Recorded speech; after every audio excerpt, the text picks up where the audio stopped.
오늘은 누가 진짜 잃어버린 자입니까? 라는 말씀으로 여러분과 함께 은혜를 나누도록 하겠습니다. 마태, 마가, 누가, 요한복음을 가리켜서 사복음서라고 합니다. 각 사복음서마다 특징이 있는데 오늘 우리가 읽었던 누가복음은 가난한 자들의 복음이라 이렇게 말을 하기도 합니다. 왜냐하면 누가복음은 특별히 가난하고 소외된 사람들, 인간 이하의 취급을 받는 사람들에게 많은 관심을 두고 있다고 해서 가난한 자들의 복음서라고 이렇게 말을 하기도 합니다. 누가복음 말씀을 보면 예수님께서 본격적으로 공생애를 시작하실 때 회당에 들어가셔서 이사야서 61장의 말씀을 선포하시면서 본격적으로 그렇게 공생애를 시작합니다. 누가복음 4장 18절에서 19절 말씀에 보면 예수님께서 회당에 들어가서 이사야 말씀인 이 말씀을 선포하시고 이렇게 공생애를 시작합니다. 제가 한번 읽어보도록 하겠습니다. 주의 성령이 내게 임하셨으니 이는 가난한 자에게 복음을 전하게 하시려고 내게 기름을 부으시고 나를 보내사 포로된 자에게 자유를, 눈먼 자에게 다시 보게 함을 전파하며 눌린 자를 자유롭게 하고 주의 은혜의 해를 전파하게 하려 하심이라. 이 이사야 말씀을 회당에서 이렇게 읽으시고 선포하시면서 공생애를 이렇게 시작하셨습니다. 예수님께서는 성령으로 부음을 받고 이제 공생애를 시작합니다. 그리고 이 땅에 오신 목적에 대해서 이렇게 말씀하고 있습니다. 가난한 자에게 복음을 전하고 포로된 자에게 자유를, 눈먼 자를 다시 보게 하고 눌린 자를 자유롭게 하며 주의 은혜의 해를 전파하기 위해서 이렇게 오셨다라고 말씀합니다. 여기서 은혜로 번역된 단어는 헬라어로 데크토스라고 합니다. 이 단어는 누가복음에서는 한대라는 단어로 그렇게 쓰이고 있습니다. 예수님께서 성령으로 기름 부음을 받으시고 이 땅에 오신 진정한 목적은 소외되고 가난하고 눌리고 포로된 자들, 특별히 인간 이하의 취급을 당하는 세리와 창개들을 그렇게 한대하여서 하나님의 구원에 들어올 수 있도록 그렇게 하시기 위해서 오셨다라고 말씀합니다. 구약에 보면 희년 제도가 있습니다. 희년 제도는 50년이 되는 해에 거룩한 해로 정하고 전국의 모든 거민에게 자유를 선포하는 날이 바로 희년 제도입니다. 희년이 되면 땅과 집이 원래 주인에게 돌아가고 노예가 해방이 되어지며 부채가 면제가 되는 그런 제도가 바로 희년 제도이기도 합니다. 예수님께서 회당에 들어가서 이사야 61장의 말씀을 선포하시고 공생애를 시작하신 그 목적은 이제는 자신이 진짜 희년을 가져다 줄 수 있는 진정한 메시아가 왔음을 그렇게 선포하신 것입니다. 오늘 본문의 말씀도 그런 내용입니다. 모든 세리와 죄인들이 말씀을 들으러 예수님께 가까이 나와옵니다. 그런데 예수님께서 이 세리와 죄인들을 어떻게 하십니까? 이 사람들을 영접하여 주었고 받아들였고 이들과 함께 식탁의 교제를 나누셨다 말씀합니다. 그런데 이 모습을 본 바리새인과 서기관들은 어떻게 반응을 하고 있습니까? 예수님께 말씀을 들으러 온 그 세리와 죄인들을 보고 수군거려 이르되 이 사람이 죄인을 영접한다라고 그렇게 주님을 원망하고 있습니다. 우리 다 같이 오늘 본문 1절과 2절 다시 한번 읽어보도록 하겠습니다. 우리 1절과 2절 오늘 본문 같이 한번 읽어보도록 하겠습니다. 천천히 읽겠습니다. 시작. 모든 세리와 죄인들이 말씀을 들으러 가까이 나오니 바리새인과 서기관들이 수군거려 이르되 이 사람이 죄인을 영접하고 음식을 같이 먹는다 하더라. 아멘. 바리새인과 서기관들이 수군거리는 이유가 무엇입니까? 세리와 죄인들은 하나님께서 미워하심으로 이인이라면 죄인들과 함께 식사해서는 안 된다라고 그렇게 생각했습니다. 바리새인의 뜻은 분리된 자라는 그런 뜻을 가지고 있습니다. 이들은 자신 스스로를 분리된 자로 생각해서 철저히 이 세리들과 죄인들과 함께하는 것을 배척했습니다. 그런데 예수님께서는 말씀을 들으러 온 이 세리와 죄인들을 어떻게 하십니까? 이들을 배척하지 않고 영접하고 받아들여서 하나님의 은혜에 들어올 수 있도록 이들을 영접해 주었습니다. 1절 말씀에 말씀을 들으러 가까이 나와오다라는 말은 미완료 과거형으로 쓰인 단어입니다. 이 말은 세리와 죄인들이 예수님의 말씀을 듣기 위해서 한두 번이 아니라 계속해서 예수님이 말씀을 선포하실 때마다 그곳에 가서 주님의 말씀을 들었다라는 말씀이기도 합니다. 그런데 바리새인과 서기관들은 말씀을 들어온 세리와 죄인들을 향해서 주님께 원망하고 있습니다. 이 죄인과 세리들은 하나님의 구원 안에 들어올 수 없는 그런 인간이야의 취급을 하고 있습니다. 여러분, 바리새인과 서기관들이 어떤 사람입니까? 하나님의 율법을 목숨같이 지킨 사람이었습니다. 또한 이들은 전쟁이 일어나면 적군이 뒤에서 칼을 찔러도 아무런 반응을 하지 않았습니다. 왜 그런지 아십니까? 안식일에 적과 싸우면 하나님의 율법을 어긴다 하여서 차라리 적의 칼에 맞아 죽었던 사람들이 바로 바리새인들이었습니다. 얼마나 하나님의 율법을 목숨같이 철저하게 지킨 자들입니까? 얼마나 대단한 사람들입니까? 그런데 이들이 하나님의 말씀을 들으러 온 세리와 죄인들을 보면서 어떻게 합니까? 수군거리면서 주님을 향하여 원망하고 있습니다. 그 이유는 저들은 하나님의 말씀을 받을 자격이 없는 자들인데 주님이 왜 저들을 영접하여서 하나님의 말씀을 듣게 하고 왜 저들과 함께 음식을 같이 나누는지 그것이 너무나 못마땅하여서 수군거리고 주님을 향하여 원망하고 있습니다. 사람들에게 인간 이하의 취급을 당하며 죄인 취급을 당하는 자들이었지만 이들은 예수님이 말씀을 전하는 곳이라면 갈급한 마음으로, 가난한 그 마음으로, 긍휼한 그 마음으로 말씀이 있는 그곳에 가서 주님의 말씀을 들었습니다. 비록 죄인이었지만, 인간 이하의 취급을 당했지만 주님께서 선포하시는 그 말씀을 듣고 어쩌면 이들도 긍휼의 그 마음을 가지고 이런 마음을 가지는 않았을까요? 그렇습니다, 하나님. 제가 많은 사람들로부터 죄인 취급당하고 인간 이하의 취급을 당하는 그런 사람입니다. 그러나 그 하나님의 말씀을 들으면서 자신이 죄인임을 깨닫고 나는 하나님의 은혜가 필요한, 하나님의 긍휼이 필요한 그런 사람임을 인식하고 하나님께 더 가까이 나아갔습니다. 예수님께서도 이들을 기꺼이 받아주신 그 이유가 무엇입니까? 바리새인과 서기관들로부터 죄인 취급당하고 하나님의 은혜에 들어올 수 없는 그런 사람으로 취급을 당했지만 너희들이 그 하나님의 복음의 말씀을 듣고 너희들이 죄인됨을 깨닫고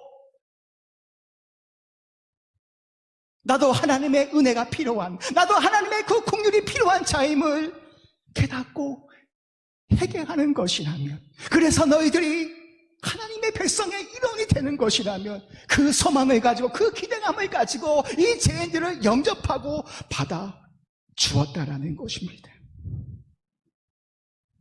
너희들이 지금 이 세상에서 죄인 취급당하고 인간 이하의 취급을 당하고 있지만 나는 너희들에게서 어떤 그 희망을 보았다라는 주님의 말씀입니다.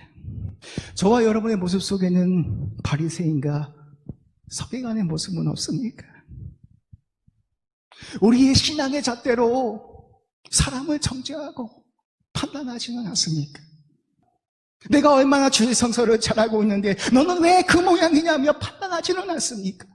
내가 얼마나 교회 학교를 봉사하기 위해서 이른 아침부터 일어나서 신앙생활을 하고 있는데 너는 왜 청년부 예배도 제대로 못 나오냐라고 그렇게 지체들을 향해서 판단하고 정죄하고 있지는 않았습니까?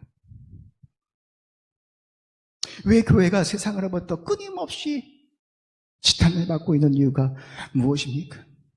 주님의 그 프레임이 아닌 바리새인적인 그 프레임을 가지고 우리가 끊임없이 판단하고 정죄하고 있기 때문일지도 모릅니다.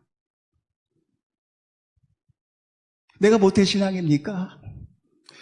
여러분의 부모님들이 교회 중직자입니까? 그것은 하나도 중요하지는 않습니다. 더 중요한 것은 내가 세리와 이 창기처럼 이 죄인처럼 하나님의 말씀 앞에 긍휼한 마음으로 서느냐가 더 중요합니다. 하나님, 내가 죽을 수밖에 없는, 내가 하나님의 은혜가 아니면, 긍휼이 아니면 나는 죽을 수밖에 없는 그런 죄인임을 깨닫는 것. 그래서 저는 하나님의 은혜가 필요한 자입니다. 그것을 깨닫는 것. 여러분, 그것이 은혜이며 복음입니다. 요즘 가나안 성도가 수십만 명이 넘는다라고 합니다. 가나안 성도는 예수님을 믿지만 교회에 나가지 않는 성도를 가나안 성도라고 합니다. 이들의 말을 들어보면 대부분 교회에서 상처를 받아서 더 이상 교회 생활을 하고 싶지 않다라는 사람들이기도 합니다. 목사님에게 상처를 받을 수도 있고 지체들에게 상처를 받을 수도 있고, 그래서 떠난 사람들이 너무나도 많이 있습니다. 왜 그렇습니까? 주님의 프레임이 아닌 바리새인적으로 서기관적인 그 프레임을 가지고 사람들을 끊임없이 판단하고 정죄했기 때문일지도 모릅니다. 제가 전에 교회에서 사역을 했을 때 간혹가다 청년부 예배에 나오는 청년이 있었습니다. 이 청년한테 제가 물어보면 왜 매주 잘 나오지 않습니까? 이렇게 물어보면 이 청년이 하는 말이 있어요. 목사님, 제가 교회에 나와서 힘을 얻고 용기를 얻고 그러면 너무나 좋은데 오히려 교회를 나오면 사람들에게 너무나 치여서 더 힘이 빠지고 더 스트레스가 받고 그래서 나오고 싶지가 않습니다. 내가 그렇게 에너지를 다 소비해가면서 이 예배당에 나와야 하는 그 이유가 무엇이겠습니까? 그냥 집에서 주일날 편히 잠을 자면서 쉬면서 그렇게 보내는 게 더 낫습니다라는 그 고백을 들었습니다.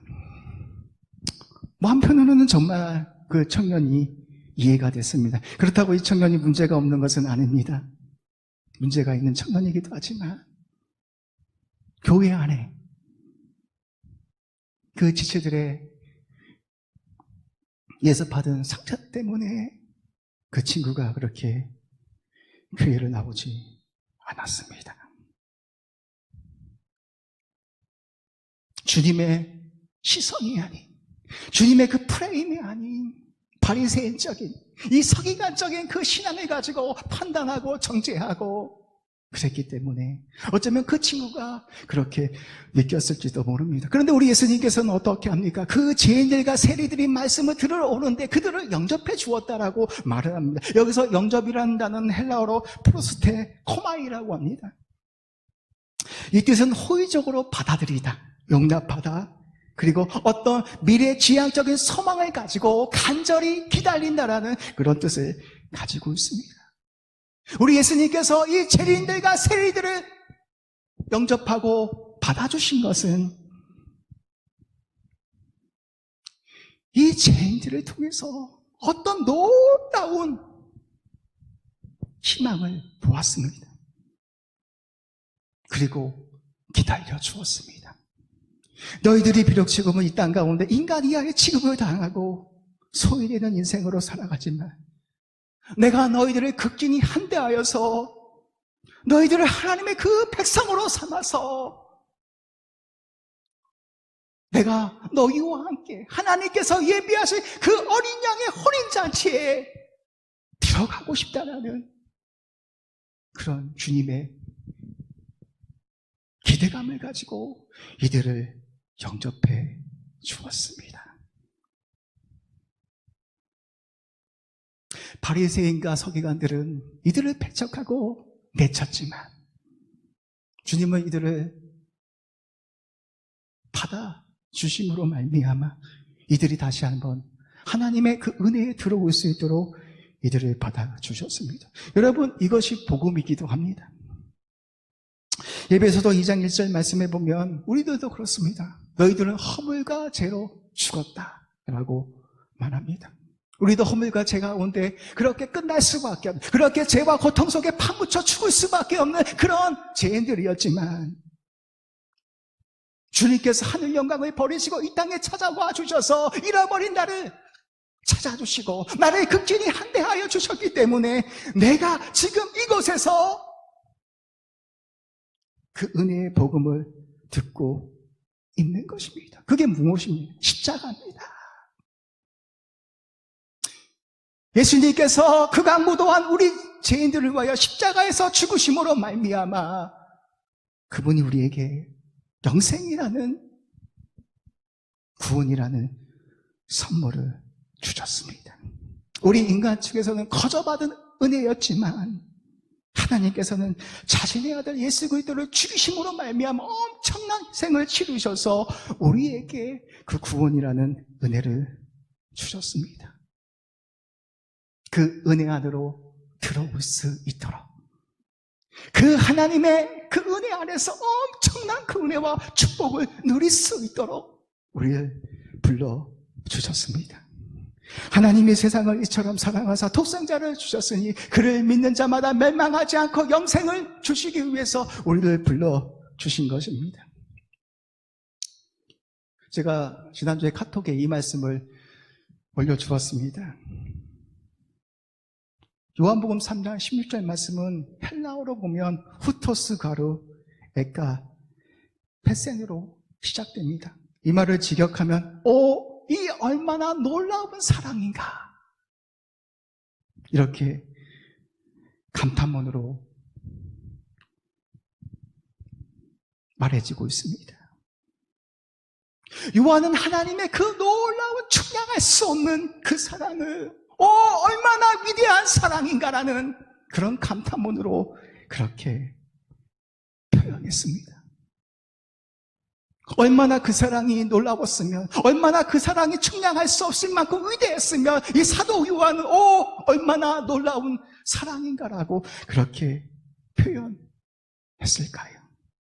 왜냐하면 우리가 여전히 죄인 되었을 때에 하나님은 자신의 아들을 십자가에 못 박혀 죽이심으로 말미암아 우리에게 하나님의 사랑을 확증해 보여주셨기 때문입니다.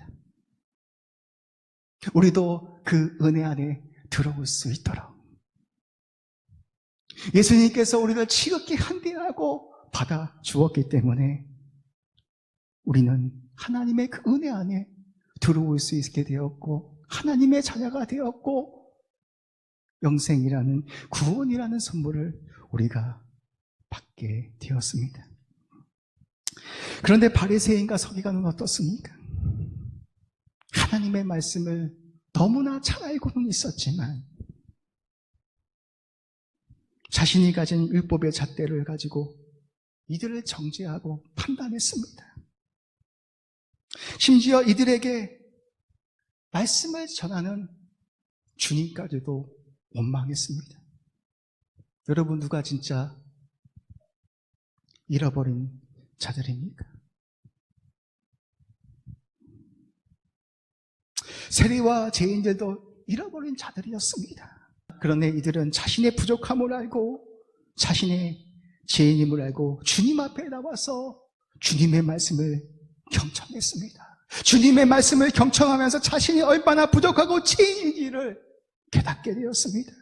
주님, 그렇습니다. 저는 주님의 그 은혜가 아니면 한순간도 살 수 없는 그런 죄인임을 그렇게 죄인과 세리들은 깨닫게 되었습니다. 그런데 이 바리새인들은 어떻습니까? 하나님의 율법을 많이 알고는 있었지만 율법의 그 잣대를 가지고 남들을 판단하고 정죄하고 그렇게 배척했습니다.